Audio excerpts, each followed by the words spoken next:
Let's talk about men who get married a second time. So men who get divorced, which is most men who get married by far, and they get remarried. Okay, they get married again.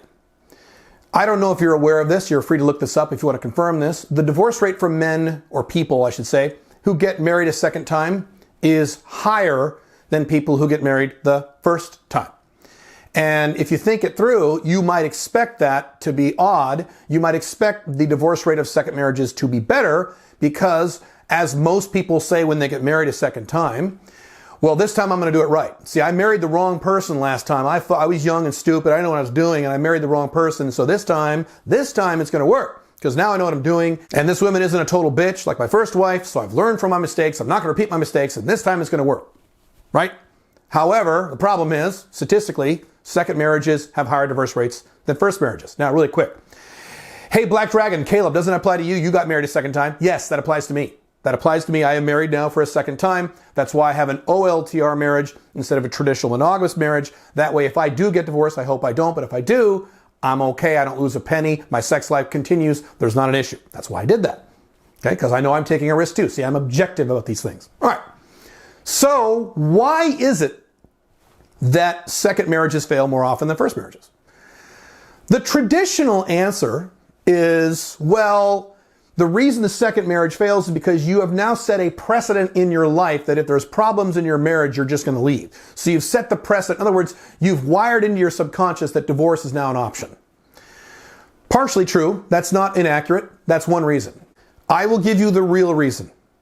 This is the granddaddy reason. This is the reason that explains all this. There are other reasons and other factors, but this is the big reason.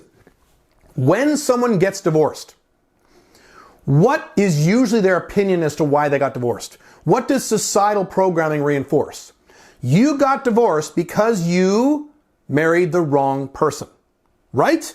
Most people who get divorced, that's why they think they got divorced. I married the wrong person. I married a loser. I married a bitch. Whatever. For whatever reason. Okay, I was stupid and I married someone I shouldn't have. Okay?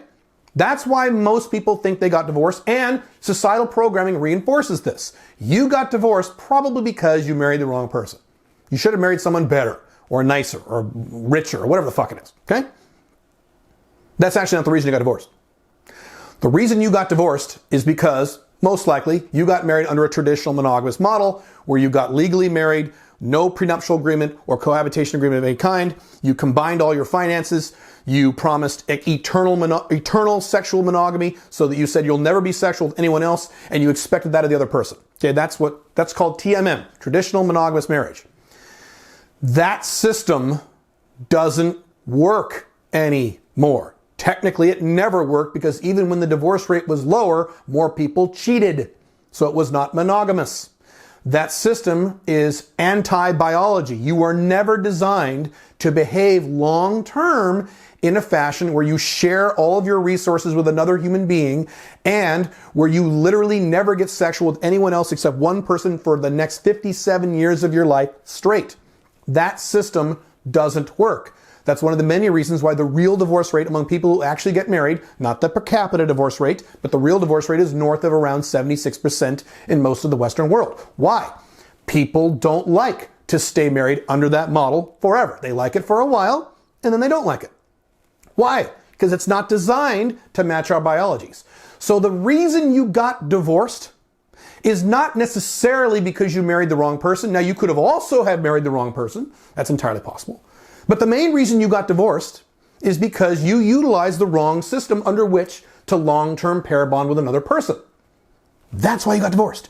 You're using a system, or you used a system that didn't work. So, when you ignore all that and say, no, the system was perfect, the system was fine, there's nothing wrong with the system, I just married the wrong person. What is the mistake you're then going to make? You're going to find another person who is probably better than that person. I agree. That second person probably will be better, because you probably have learned some things about that. But you're going to marry that person on the exact same system that didn't fucking work the first time. You're going to marry that person on the exact same system that doesn't work long term for normal humans in the Western world. So you're replacing the person, but you're not replacing the system. You're using the same exact system that we know for a fact doesn't work, except for a very teeny tiny percentage of human beings, of which you're probably not, and I'm not either. Okay? That's why the second marriage fails. because you're just doing the same damn thing a second time with a different person, and you're expecting it to work just because the person is different, when the system is the same. So if you divorced guys, you guys who've been divorced, you guys are more my age are in 30s, 40s, 50s, and you're thinking about settling down again, that's fine. Instead of marrying a new woman under the same system that doesn't work, you should instead marry her under a completely different system, one that is more conducive to A, long-term masculine happiness, B, human biology, and C, something that is safer so if you do get divorced again, your life isn't destroyed. I have an OLTR marriage, which means several things. One is I have a legal, logistical, international, financial barrier, multiple barriers between my money and her money. So if God forbid we get divorced, and I hope I don't, Pink Firefly is wonderful. I love her more than I've ever loved a woman. I want to spend the rest of my life with her. I do. But if something happens outside of my control, we get divorced, I don't lose a single penny. I'm fine. My life continues. Number one. Number two, it's a sexually open marriage. I'm allowed to have sex with other women on the side whenever I want, and I do. So if I get divorced, my sex life continues, my financial life is undamaged. And I'm not a prisoner to this monogamous model, which doesn't work for the vast majority of human beings in the Western world. In other words, I'm being realistic and objective about my second marriage. Make sense? So not only have I replaced the person, and this person I am now married to is an improvement over the person I did marry when I was a young dumbass. That's true. I have also replaced the system. So not only are my odds of success higher than they were under the old system, but if they do fail, I'm okay. It's not about replacing the spouse. It's not about replacing the woman. It's about replacing the system and the woman both. And if you don't do that, you will be another statistic. You'll go through your second divorce. It'll be just as bad as the first one. You'll have all the same problems, and you'll wonder what the hell keeps happening. What the hell keeps happening is you keep using the same broken system that doesn't work.